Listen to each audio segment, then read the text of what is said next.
over how to utilize your core, whether it's while you're working out or just doing stuff in your home.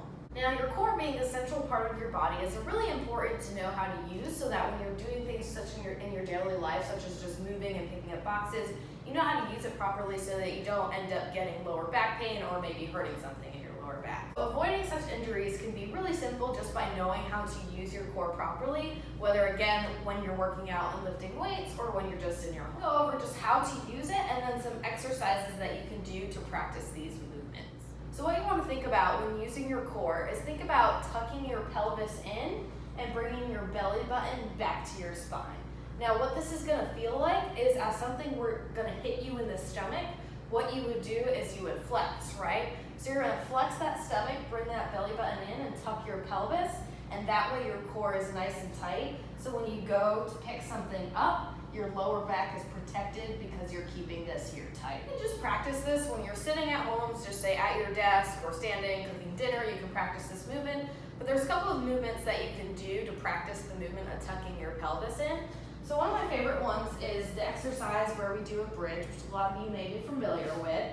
So when you're on the ground, you want to think about first, again, tucking your pelvis in towards the ground. So right now, if I'm up like this, my lower back is arched and there's a gap between my back and the floor. So what I'm going to do is I'm going to tuck that in so it's touching the ground and there's no space here.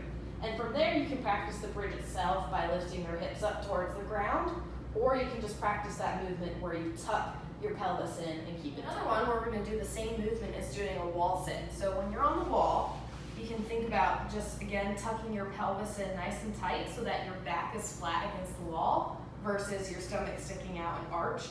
So you can just practice this for about 20 to 30 seconds. You can get used to using that movement so that when you're in situations in your life, picking things up and putting things down, you know how to use your core properly. Next time you're working out with your trainer and you're doing deadlifts or squats or just anything where you're even just going down to the ground to pick up your weights, remember this so you can protect yourself from becoming injured at any point. And also, again, you can use this in your home and your daily life.